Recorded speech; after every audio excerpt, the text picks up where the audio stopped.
Welcome, everybody. We're doing a little alumni panel here. Thank you to whoever's come here, obviously, our panelists and anyone coming to watch and absorb some wisdom. I'm just going to start off real simple. Basically, here, what are you doing right now? Sure. I'm Erik. I'm in my second year at the University of Toronto, where I'm studying composition and piano. I'm Hayden. I'm in my first year at Queen's University studying saxophone performance and my Bachelor of Education degree. I'm Patrick, and I am currently studying. I'm currently a second year at Mohawk College, where I am studying classical cello and classical strings. Cool. And hi, I'm Alice. I did go to the Eastman School of Music for double bass performance with a classification in applied music. And I am now no longer studying music, but I am working in film in Halifax. But I'm here to share my wisdom. Amazing. Great. And then I'm Joe. I'm just here to host this event. Basically, what I'm going to be doing now is we got some questions from you guys, whatever, just a sorted set of questions that we thought we'd ask to get a sense of what things are like. First, how long have you been playing for? Like, what instrument do you play? Instruments? Yeah, general relationship with music stuff. And again, anyone can start. So I have been playing the piano since I was maybe 3 or 4, really strong piano background. And then my main instrument was the double bass, which I started studying when I was 10, and then started kind of taking it seriously around age 13. And if you were in school at the same time as me, I also played viola, and I can make my way around most instruments. Yeah, it goes way back for me as well. I've been playing piano for a really long time, but I also picked up the cello starting in grade 5 in strings class, and then continued to work on that during my time at Northern. And for me, I started to get into composition late in middle school, and then I really got into it during high school and realized that that was what I wanted to pursue around grade 11 or 12. When it comes to instruments, I've also been picking up a few other things recently. Well, I had a fun time with accordion a summer or two ago, and that's been something I've been having fun with recently. But also at U of T, there's a strong music education program. And of course, the music education students learn like all the instruments, but anyone can take those courses. So I took oboe and clarinet and bassoon last year, and that was a lot of fun. I guess I started playing piano, I think, when I was about 3 or 4 as well, though I ended up dropping it a couple of years in because I for some reason, absolutely hated it. But I picked up the bagpipes in grade 5, and that was my main instrument up until today. It's the instrument I perform on with I perform with the most. It's how I'm currently paying my way through university. But I started playing saxophone in middle school, grade 6. I don't know how old I would have been at the time. But I guess I started taking it pretty seriously in grade 11 or grade 12. And I kind of knew that that was what I wanted to do when I went into post-secondary education. And I started to play cello in grade 6, and it is the instrument that I'm currently focusing on at college. But last year I did pick up other instruments as well, mainly double bass, and I also sung a little bit as well. And I get some opportunities to do all 3 at college, but cello is the instrument that I get put in ensembles for actual marks and what I'm actually doing at college. Excellent. So yeah, I'm hearing a lot of like going into music school, you get opportunities to do a few different things, which is it's really cool. I want to use that to kind of segue into another pretty general question. So obviously, all of you have some experience with doing music post secondary school. What made you choose to do that? What was the thought process there? How did you know you kind of wanted to do that? One of the things that my composition and theory teacher told me when I was in grade 12 and trying to decide what I was going to do was not just to look at where I've found success, but to look at where I found the most success. And I was getting good marks and things in high school. I could have done a lot of things, but where I was finding the most success was playing the piano and writing music. For me, that was one of the main things to consider. Not just my love of music and everything, but also that I had a feeling that it would be a good idea to pursue, what was already working. And I was doing some exciting things in grade 12. I decided to go with what I was really, really enjoying, and not necessarily just what I kind of what people would say you have pressure to do, or what to study. So I chose music. I think for me, I had wanted to go into music for quite a while, certainly since grade 10. Though I was kind of the opinion that I was not good enough to do it, that I was not a good enough musician in order to get into any music school. And I think going through grade 11 and grade 12, getting private instruction with a teacher, and going to, I think, the various RCM music or university fairs that they held in Toronto every couple of years, I think that really showed me that I was able to go into music, and then this was definitely something that was an option for me if I was willing to put the effort into practice to get better at my instrument to the point where I could audition into one of these schools.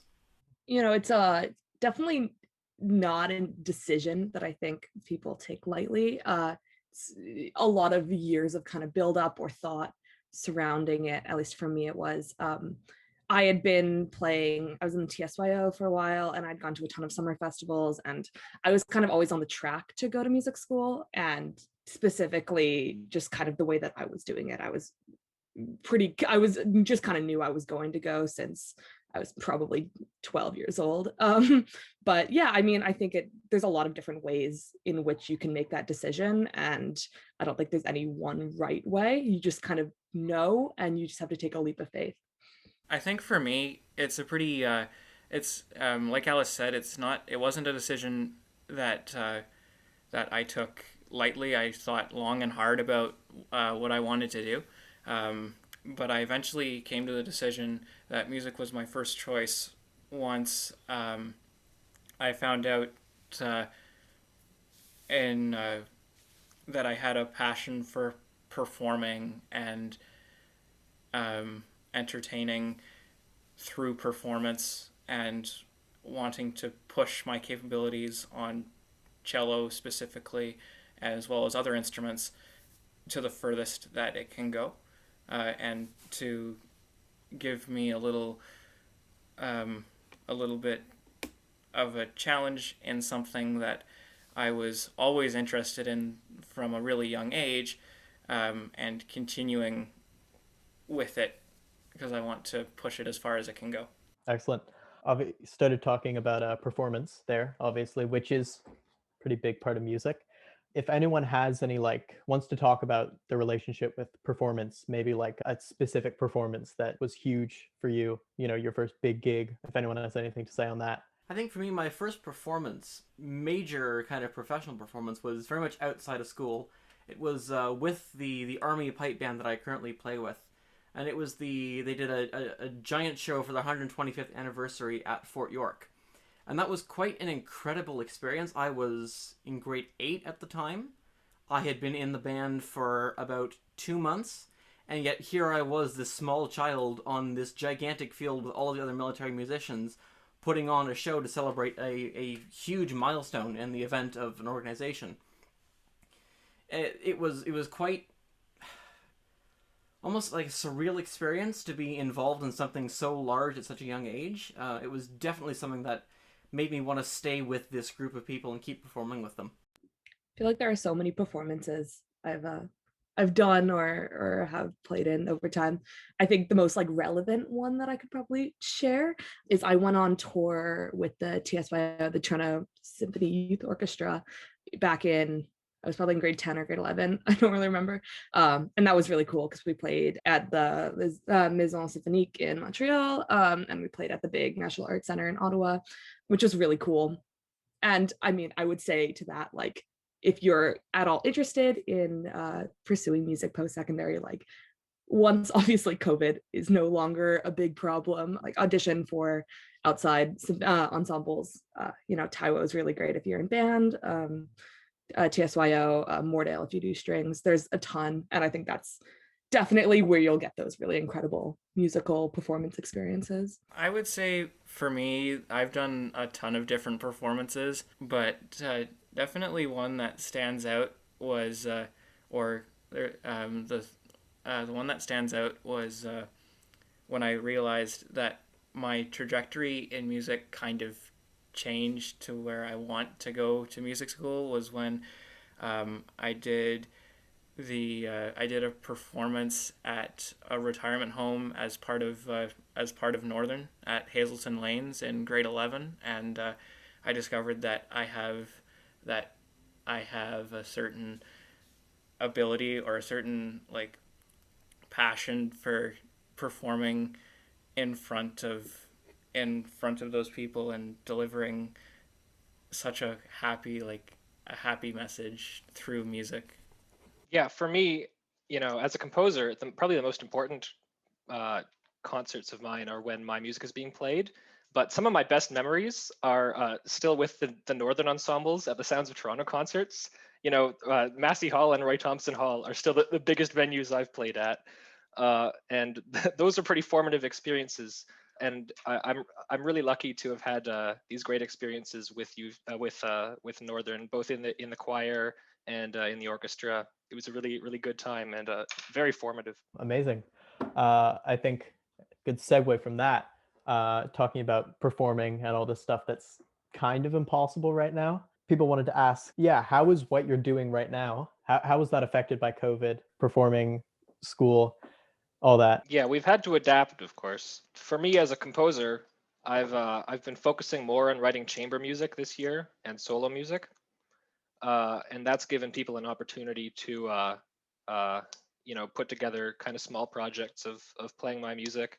And back in the summer and fall, when the situation was a bit better, I was able to have a couple of things with chamber ensembles, trios, duets, a couple of people playing together. At U of T, we have really good recording infrastructure. There's a great recording studio where I was able to put together a few projects.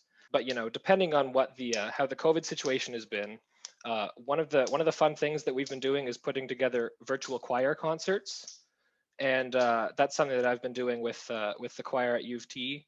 And it's not the same, but we need to adapt, and we're doing our best, and it's still a good time. Like Erik, we've had to adapt, and all musicians we've had to adapt majorly to the changing situation around us. I would say, like right now, I just finished my third semester, which would be my first semester in second year, because my program got pushed back to the start of January as opposed to the start of December or start of September. We got placed in virtual ensembles. I got placed in an ensemble called the Art Pop Ensemble, where the instructor composed something, and then we recorded it and by video and audio, and we premiered it.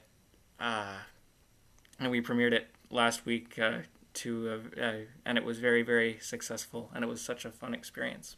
But back in the summer and fall, when like Erik, when situation was a little better, I would do chamber stuff as well as do arranging. I've picked up arranging while I'm here in quarantine, and I've been working on a lot of arrangements. I think I've been very fortunate at Queen's is that they've had the ability to actually have us do some of our final performances this year. So I think just this past weekend I did my final recital for my year, and we were able to have our recitals live streamed from the large concert hall at the university. So while all of the ensembles were cancelled for us this year, I still had the opportunity to go and perform with my collaborative pianist, which was fantastic considering the lack of other performance opportunities this year. I guess I'm in a little bit of a different boat than everyone else because I'm no longer studying music, but I know the school that I went to and all of my other friends who are studying music in the States right now, they've been in person the whole time, which is questionable health-wise, but they've always been in person and just kind of configured up big plexiglass kind of setups on stage. But I don't think it's been an easy year for anyone, and a lot of Zoom rehearsals and performances, which never work out well for all of us who've experienced them. I mean, on a personal note, I've been doing a lot of composing scores recently. I've gotten really into that in the past couple of years. So that's not been super affected, but definitely trying to work your way around live music is difficult. And I mean, we all miss the audience, right? Oh, for sure. I mean, I was just thinking, with all the virtual performance solutions and whatever that happen, yeah, it's definitely got to. It takes away a pretty important element of the whole performance thing. I want to move to a bit of a different note. Obviously, we've got composing going on, arranging going on, whatever. If anyone wants to has like a composer or a performer or some kind of influence that they want to talk about for a little bit. Well, for me, when I was starting out writing music, I was mostly inspired by the classical guys, the romantic guys.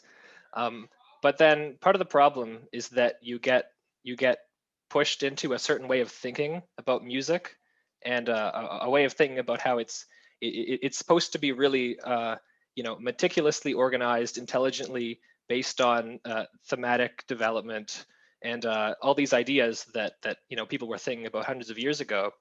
And for me recently, in the past months and year or so, I've been enjoying listening to and being inspired by some of the American minimalist composers of the 20th century, like Steve Reich and Philip Glass, and just kind of being introduced to more ideas out of just the 18th and 19th century tonal music niche, which we can learn a lot from, but really it was hundreds of years ago, and there are many ways of thinking about music that are very different than what those guys were doing. Since entering college, I've become more of a listener of more modern composers like Shostakovich and Ravel specifically. But I'd say for my arranging, I love taking 17th and 18th century pieces and applying a little bit of a twist to them. So I would reinvent some of the harmonies, because I learned a little bit of jazz chords in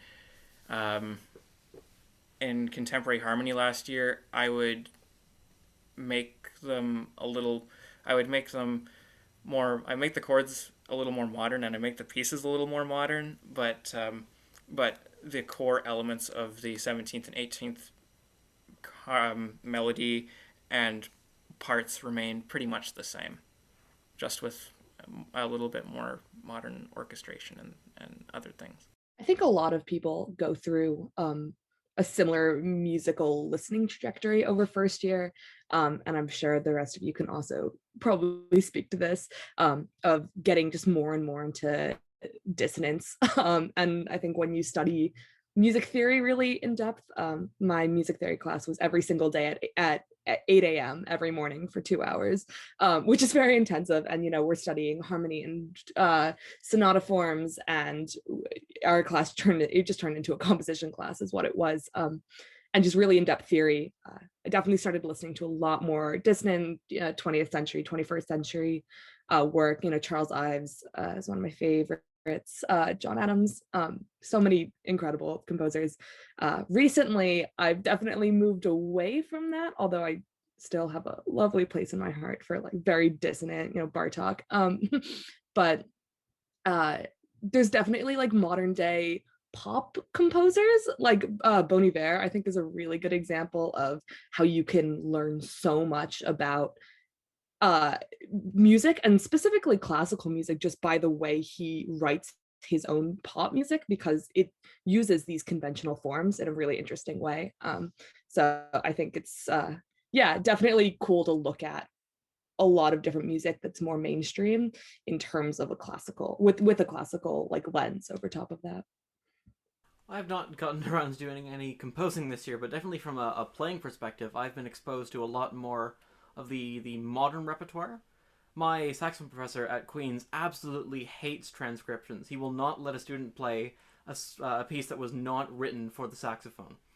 And so this has turned into me playing not necessarily modern stuff in the past 20 years or so, but definitely I played one of the pieces. It was the Haydn Sonata. It was a 1937 composition, which is apparently one of the staples of the saxophone canon, which I did not know before this year.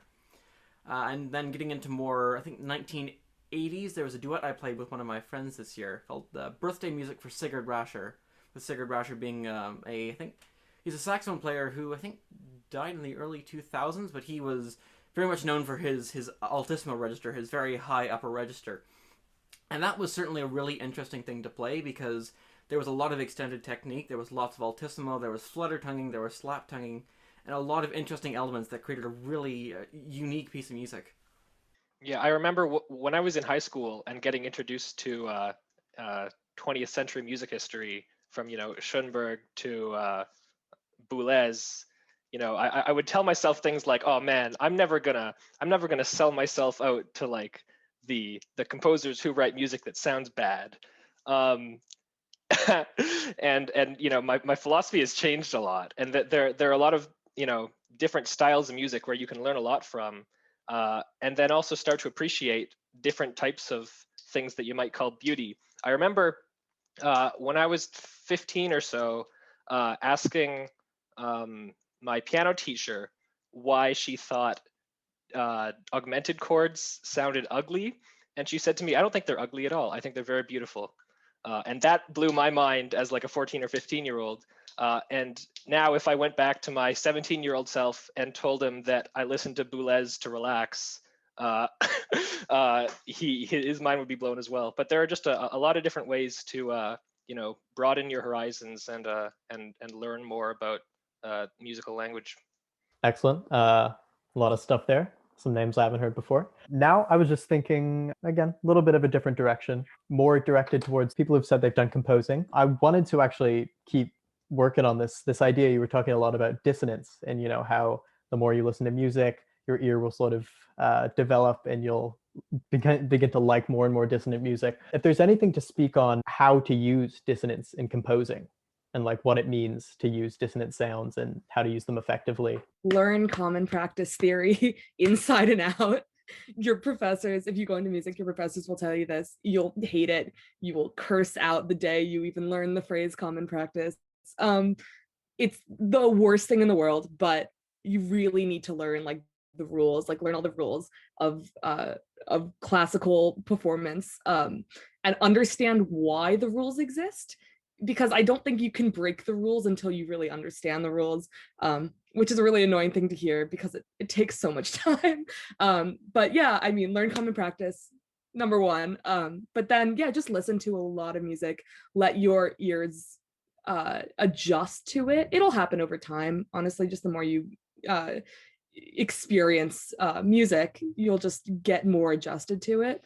But yeah, learn the rules, and then you can figure out how to break them, and then just listen to lots of it and you'll definitely get a sense of how it works. Yeah, it's crazy how something like studying Bach's counterpoint can inform 21st century compositions that aren't in that style at all, and yet somehow the ideas about dissonance treatment they haven't changed a whole lot. It's evolved a lot, but the core ideas are still there. And for me, while my music isn't necessarily informed by the Bach style so much, practicing, as Alice said, just studying the music has given me a huge toolkit from which I can draw on wherever I need to. For me as a developing composer also, there was a time at which I was starting to kind of become addicted to dissonance, and that can be problematic as well. And sometimes you need to remind yourself that consonance is a nice thing as well.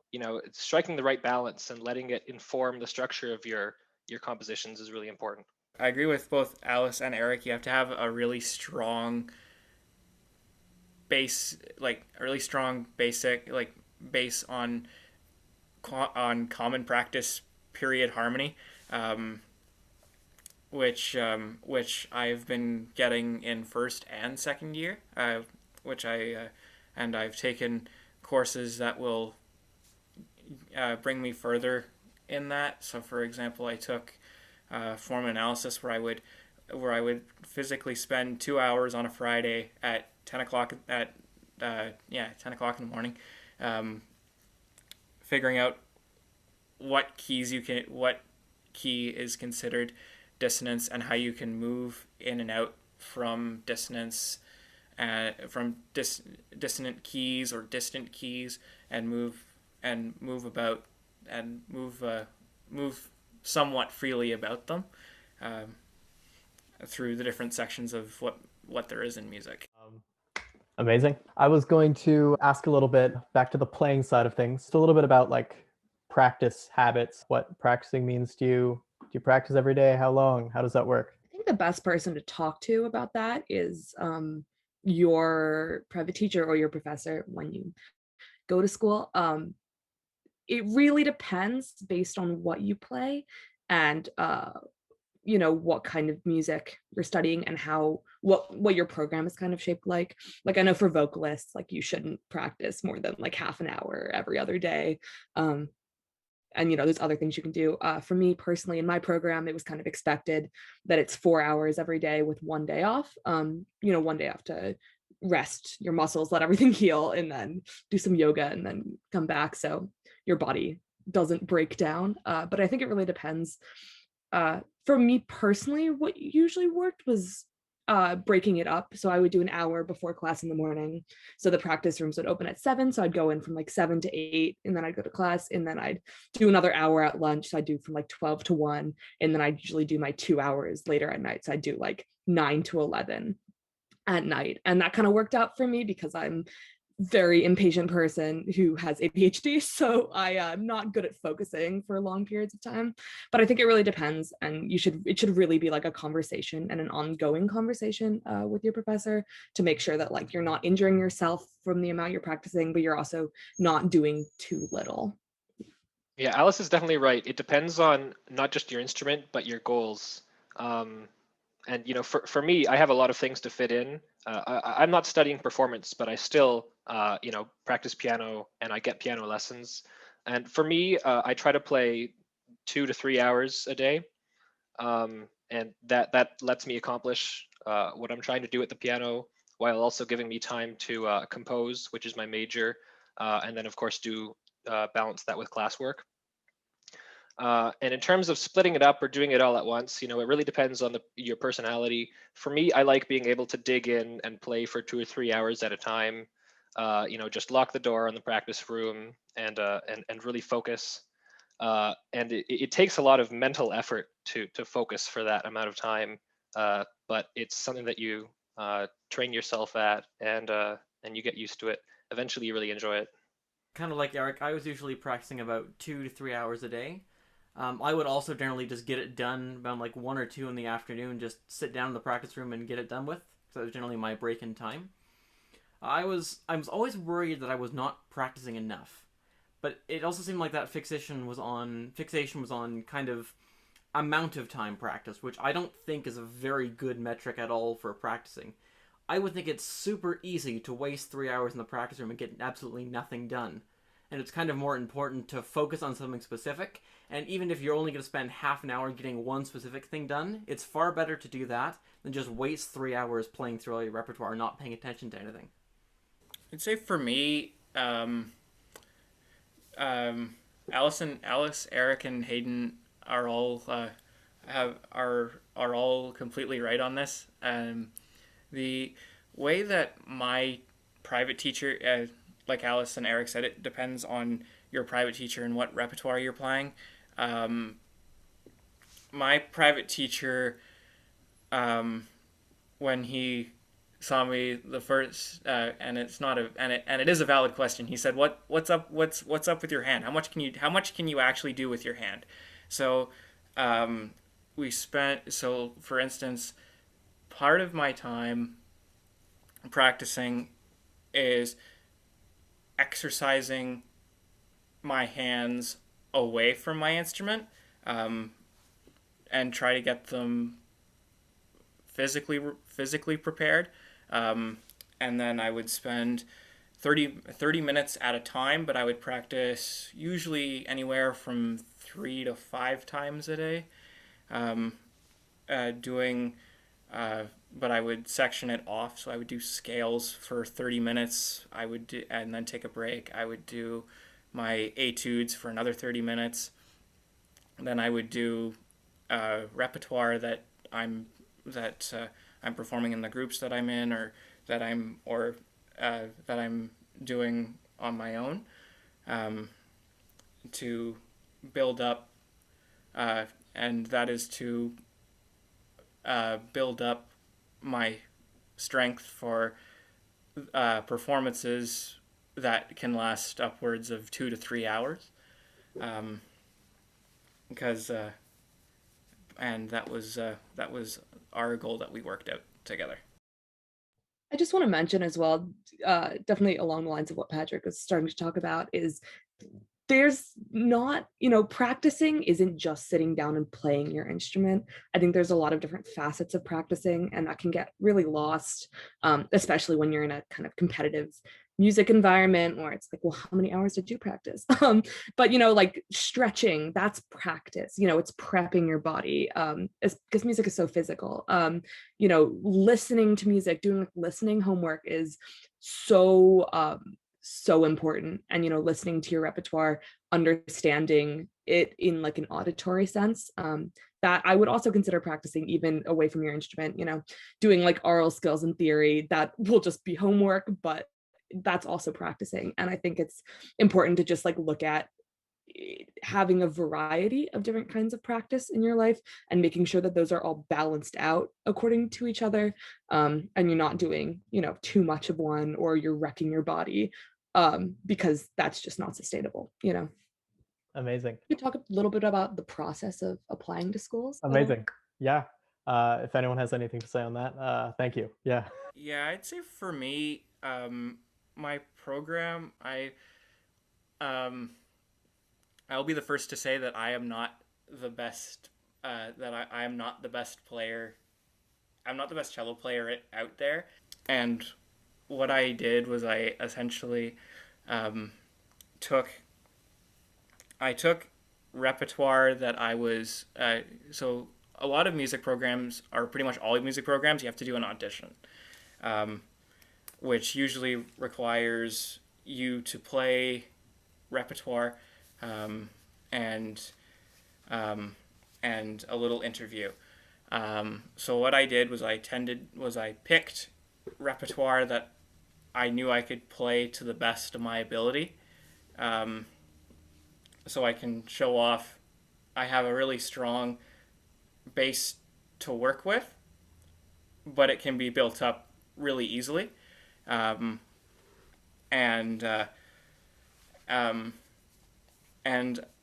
I would, and they would take that under consideration. Also, a good thing to take under consideration when applying to any music school, or any school, but specifically music, I find, is the environment or the atmosphere that you get when you either go for your audition, or go to an open house, or see a performance by that university, by that school. Because if you don't like the environment, chances are you aren't ever going to like it, or it's going to take you forever to like it, and you won't have the best time there. So I picked Mohawk, partially because of the environment, and partially because it was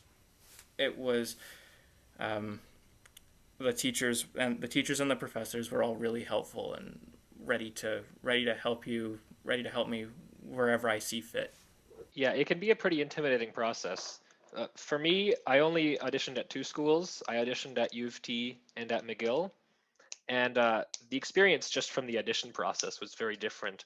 At McGill, the auditions were held in the main concert hall, and there was an audition panel of about 5 of them, and they sat all the way up back in like the last row in the hall, and the rest of the hall is empty, and then you're all the way down on the stage, and you feel you know totally alone and totally on the spot, and it was pretty intimidating. And I'm sure that helps them get a sense of how well the applicants can handle their performance anxiety or whatever. But comparing that to my audition at U of T, where there were 2 panelists and it was just in a classroom, and it felt a lot warmer and more comfortable. And they actually talked to me. They did a little interview afterwards, and they were really friendly about it. The guys in McGill were very intimidating and didn't really talk to me.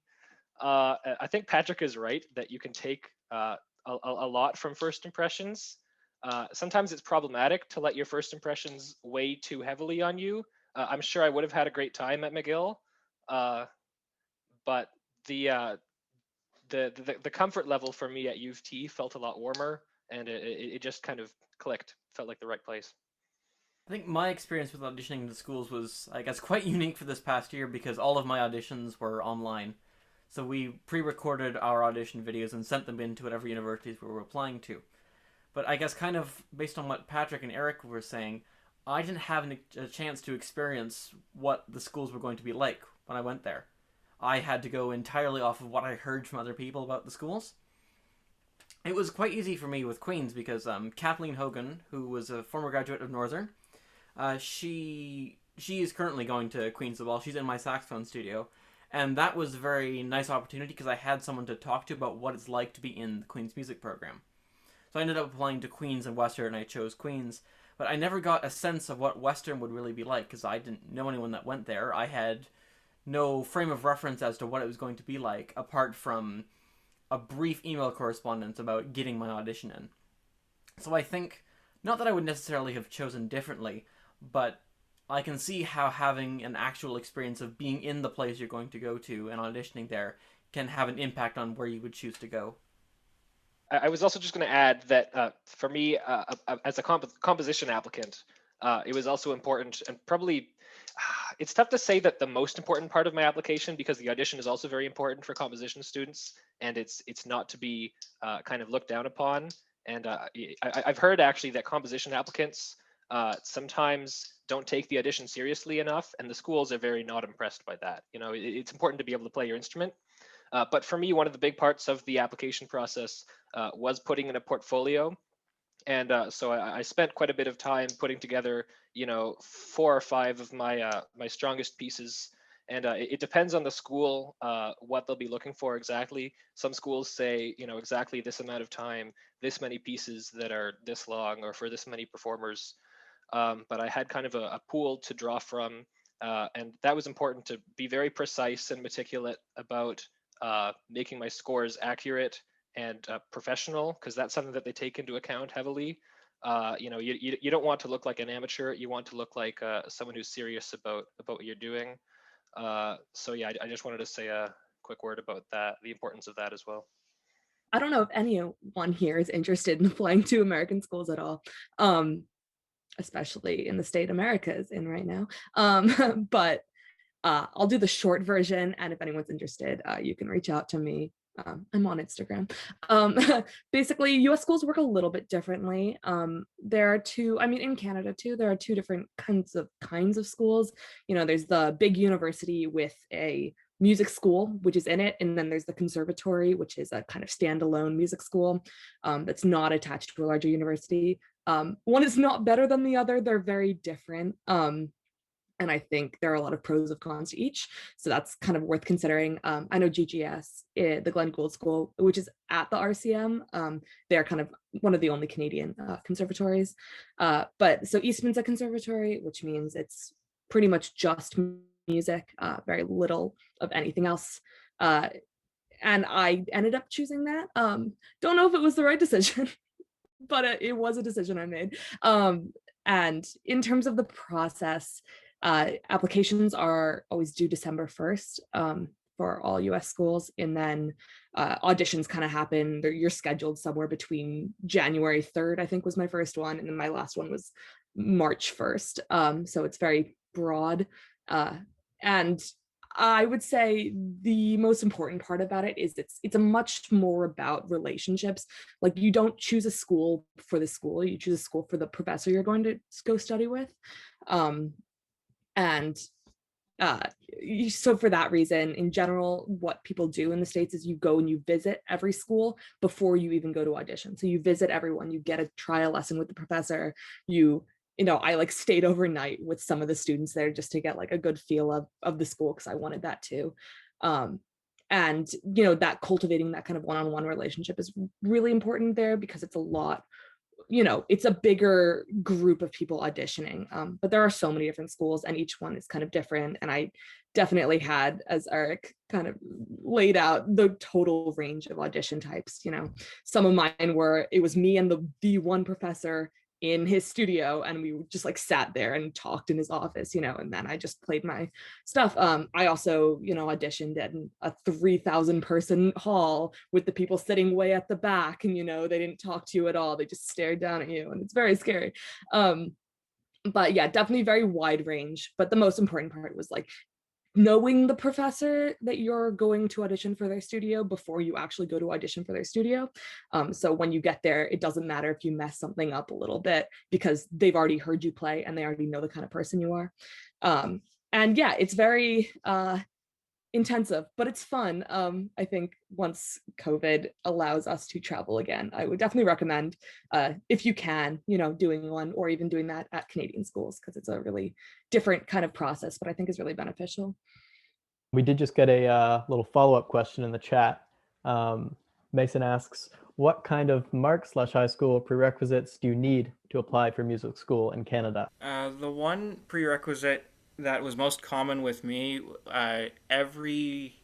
pretty much every post-secondary school, not just post-secondary program, would require you to have some form of an English credit or English equivalency credit or certificate.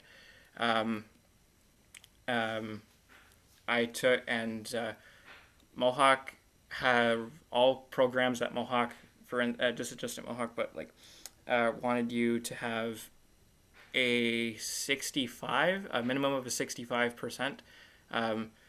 But in terms of actual classes in high school, there aren't a ton of specific classes that you need to take to be to apply to a besides music, to apply to a music program at a post-secondary institution.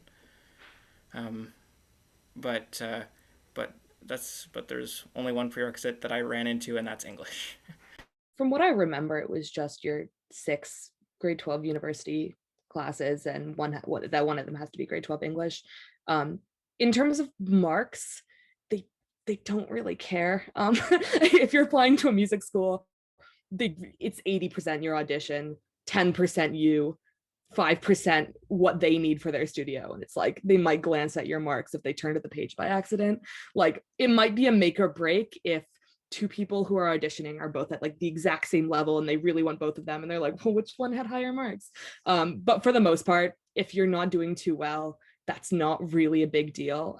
You might want to like communicate that with the professor or like the program head that you're auditioning for. But yeah, as long as you're like on track to graduate, they don't care. I do want to add though, like Alice is right that, probably what you should be focusing most on if you're trying to apply to music is your audition and your other materials. But still take school seriously. For me, I got a decent scholarship from U of T at large, not specifically the music faculty. And that was basically just because of my marks. U of T at large doesn't care that much how good at piano I am. And depending on which schools you apply to, you'll still, if you're applying to a university, you're still applying to get into the university, not just the music faculty. And so some universities still want to see, at least a high 70 or low 80 average, depending on what you're applying to. So just, focus on music if that's what you want to focus on, but still take school seriously. Go to class, kids. That was certainly the case for me with Queen's, because I auditioned into the Concurrent Education program, which is both my Bachelor of Music and my Bachelor of Education at the same time. I had to focus on the music for the Bachelor of Music side, but the grades for the Bachelor of Education side. Because the Queen's Education program, I think they say a competitive average is about 85, and it's slightly higher is what I think the average was for this past year. I think 89 was the average for this past year. And so if you certainly want to do stuff like going into education after you do your Bachelor of Music degree, you need to have your grades certainly in high school, but make sure you're able to keep them up while you're in university as well. All right, thank you for that. Very helpful. It's very hard for me to not sound sarcastic. I promise I'm being genuine. Um, we do have a few more questions. I wanted to ask, what is something like, something new, something you acquired from going to music school that you thought was valuable? It's a very different experience, I think, than whatever you might be expecting it to be. I don't know if you guys also agree with this. But you don't see this kind of school in your classic American university movie. It's not like Animal House. It's also it's not really represented in any way that's accurate until you really experience it. I don't know, I think definitely like the connections and the networking were so incredible that I was able to make. Really, I've gone to play under really top conductors and work with really incredible world-renowned musicians. So that was really cool. I think there's just so much about it that's not what you might be expecting, and I think the joy of that is like around every corner there's something new that you can kind of experience. I would say I would say pretty similarly to Alice. It's not what you see. It's not what you see. It's not what you see in a stereotypical atmosphere that you see in Animal House or something like that. It's the ability to always be open to trying new things or listen to new types of music that you've potentially never heard before. The which was always which a month into, actually less than a month into first year, I'm like, I'm gonna make this a goal. I'm gonna try and get as much. I'm gonna try and listen to as much and try and get as much exposure to different music as I can,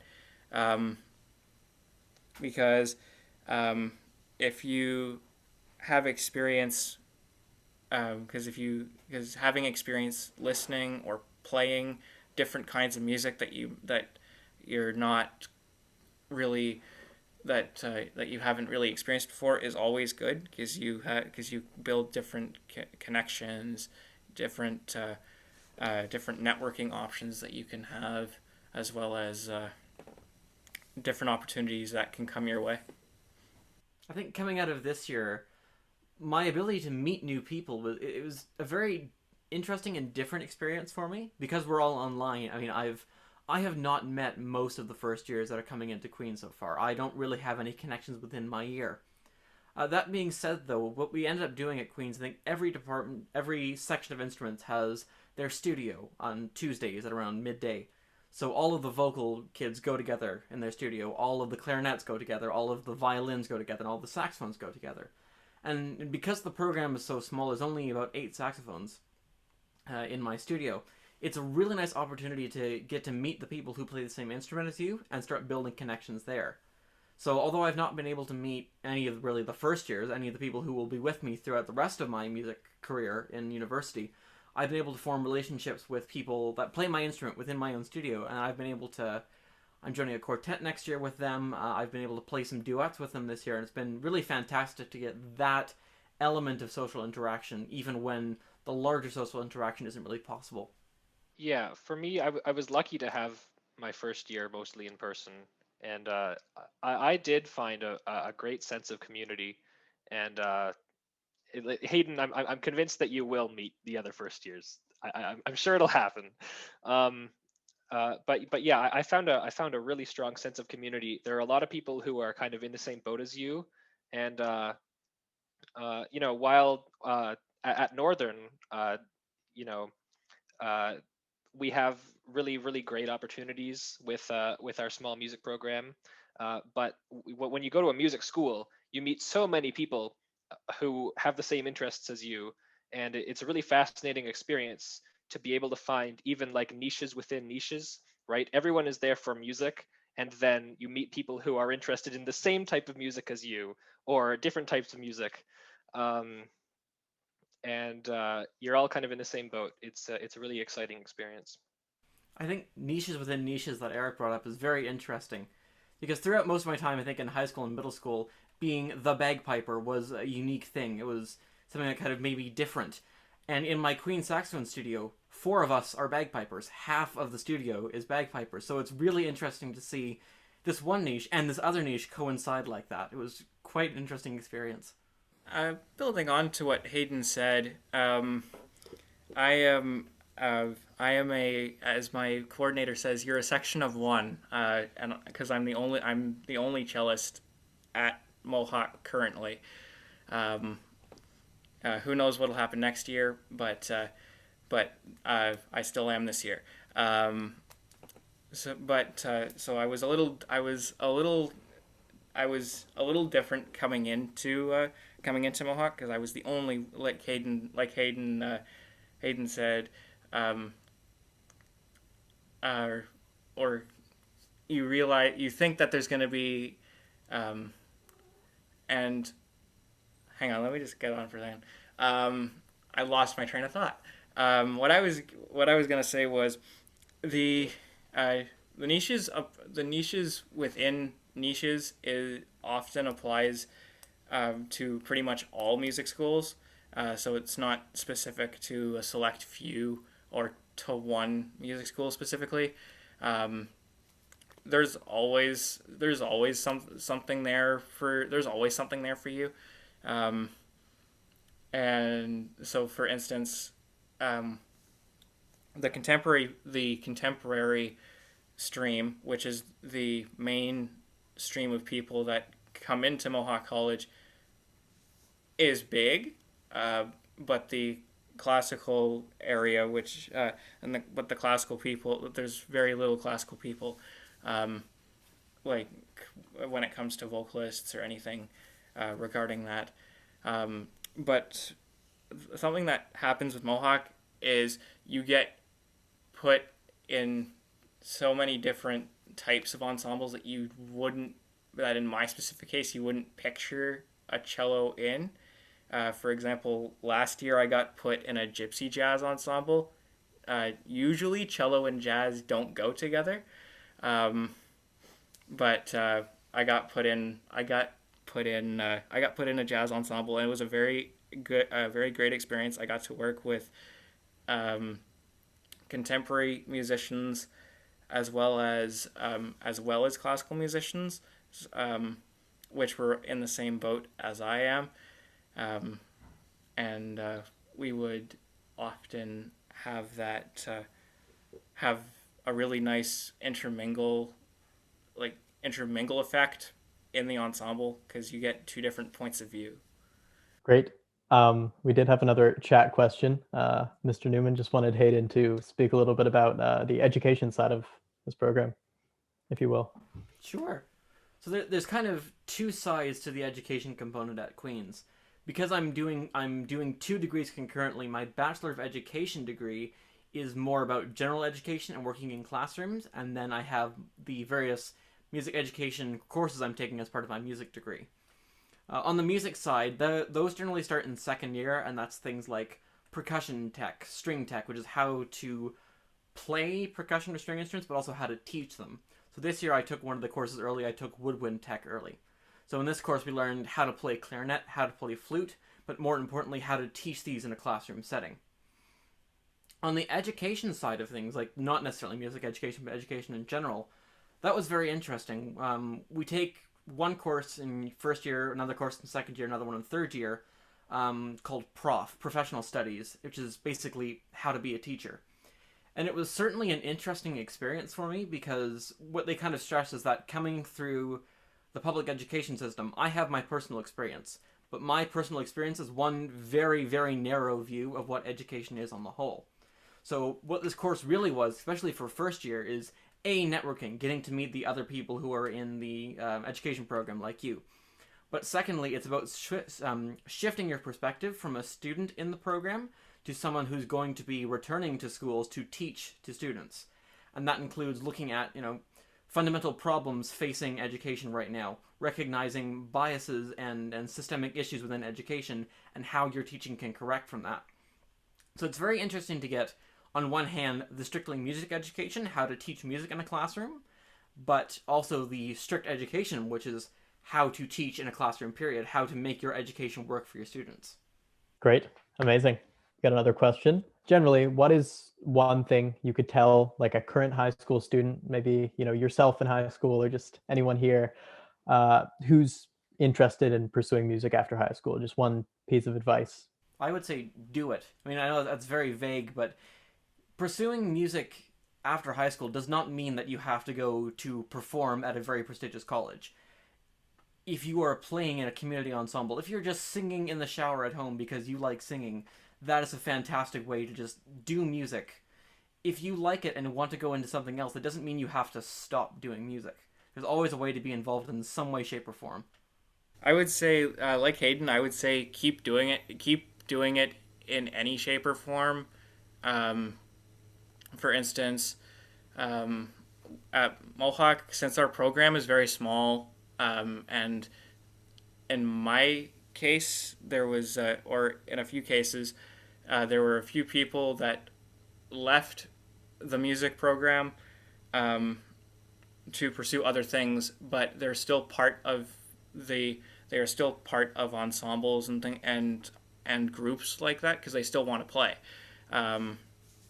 and the and especially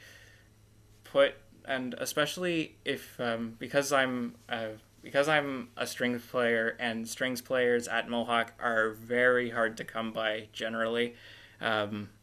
There is, and by that I mean there's 2 violinists, there's 1 cellist, and then there's 1 bassist. And we had to, and we've made do with what we have, because we would sometimes learn other string instruments to try and play as much as possible,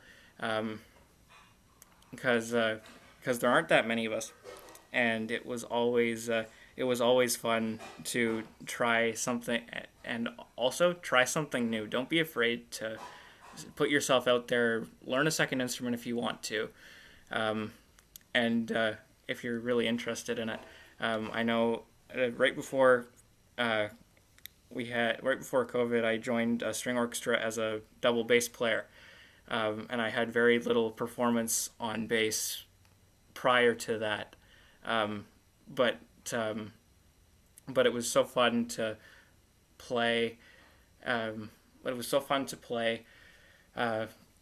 Play that in an orchestra setting that is very professional, and especially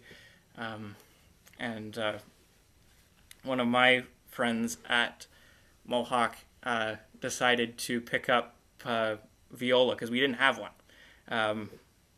So he said, let's teach a contemporary upright who wants to play classical upright, and I can shift to viola, pun not intended. And he just didn't hesitate. He went and did it. So I would say just go and do it, and don't be afraid to try new things. Yeah, when you're in high school, choosing what you're going to do after high school seems like the biggest decision you're ever going to make. And from what I've observed, at least, it seems like you're not just signing off to spend literally the rest of your life doing music if you go to school for music. You know, you're going to study what you're really interested in at the time, if it's the thing that you're most interested in grade 12. But you know, you're not like signing a deal with the devil that when you're 60 years old you're going to be a musician. For me, you know, I thought I was going to study engineering until like halfway through grade 11. And something that I was kind of sad about was, oh man, I'm not going to get to, you know, learn all that cool math and physics and stuff that my other friends are doing. But hey, I'm at U of T. I basically got to do it anyways. Like I just wrote my multivariable calculus exam yesterday. You know, you're still an undergraduate student. You're not like completely specialized. You know, you've got a major, but you're still just if you're at university, at least you're still a university student, and you can take courses in a whole wide variety of things.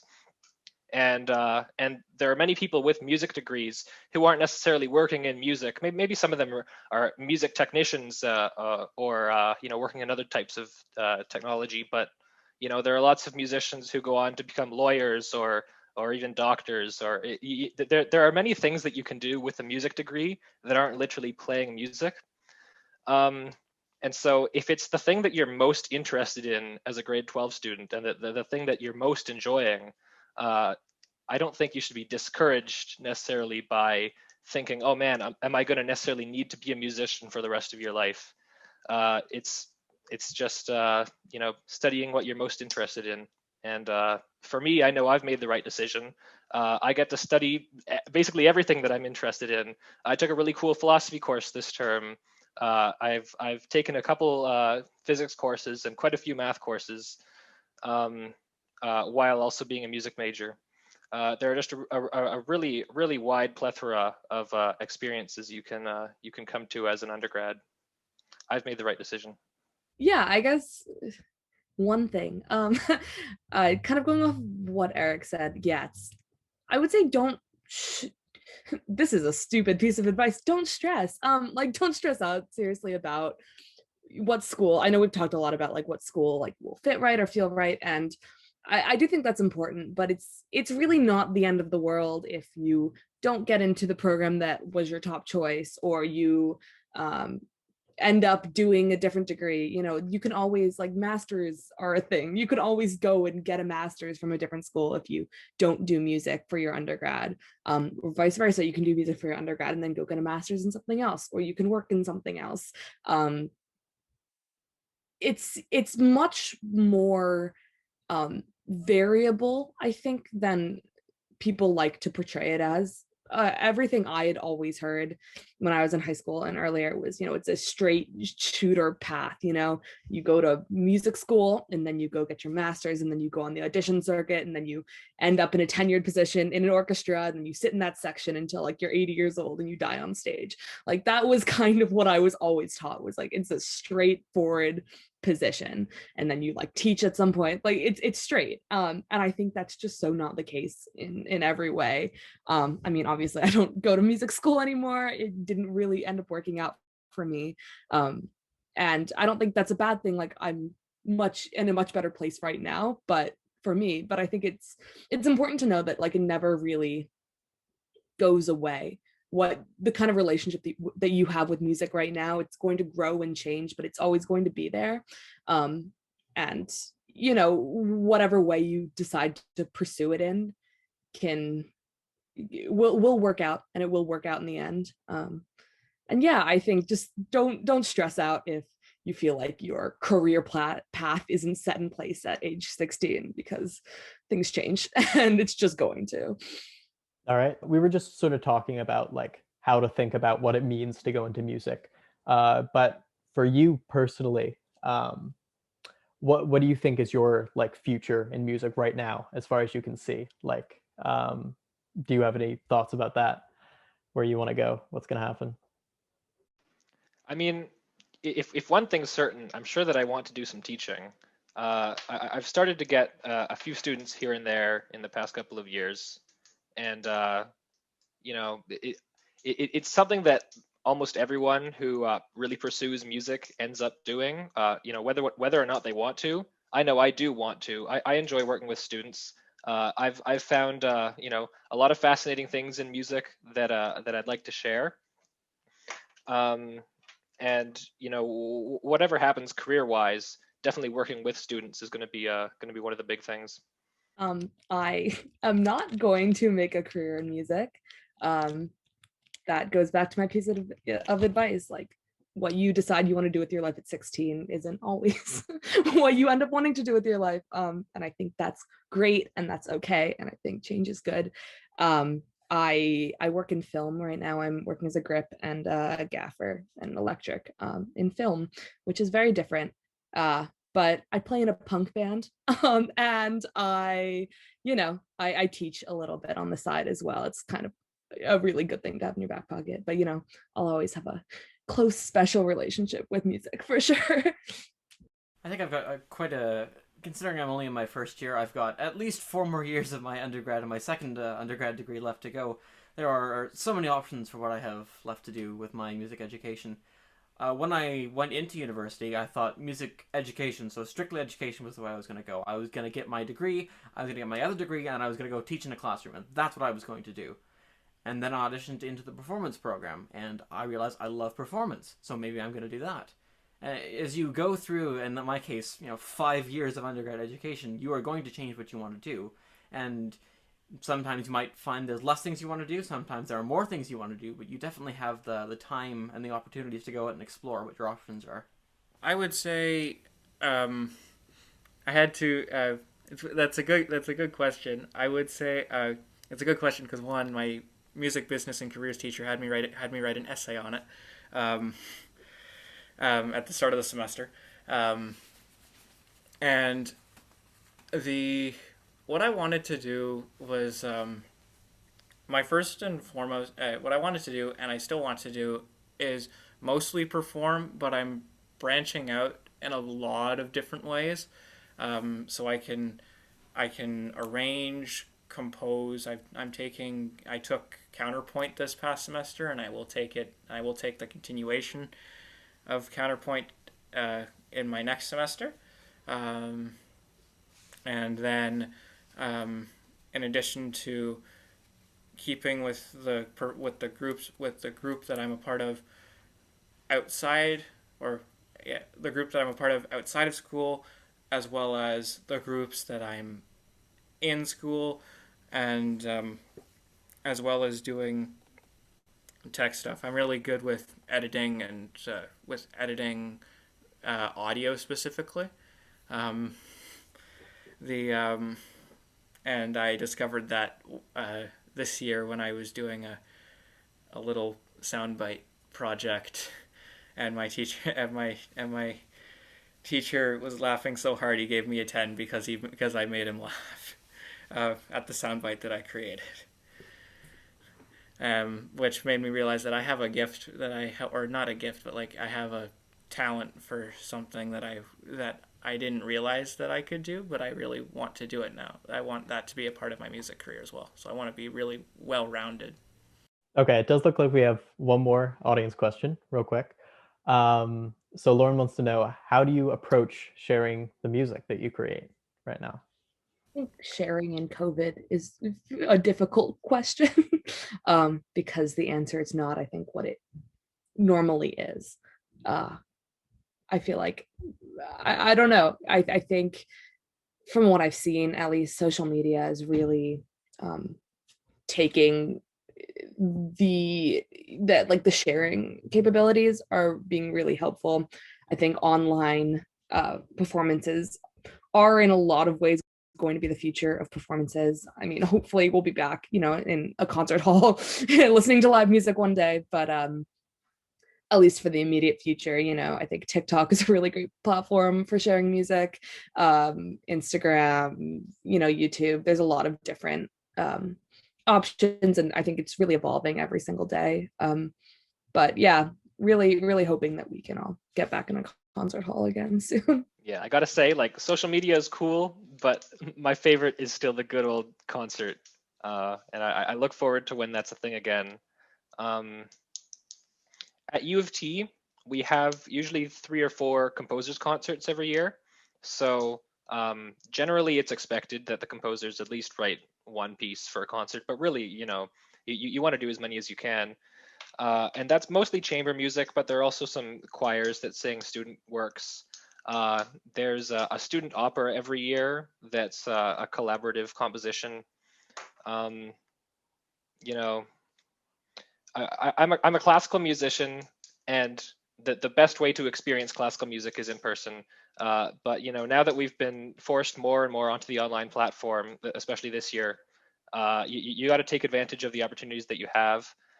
For me, as a pianist, I actually just recorded a recital a couple of weeks ago. That's going to stream in early May with an organization called Estonian Music Week, where I played about 30 minutes of my compositions and then I improvised for a bit.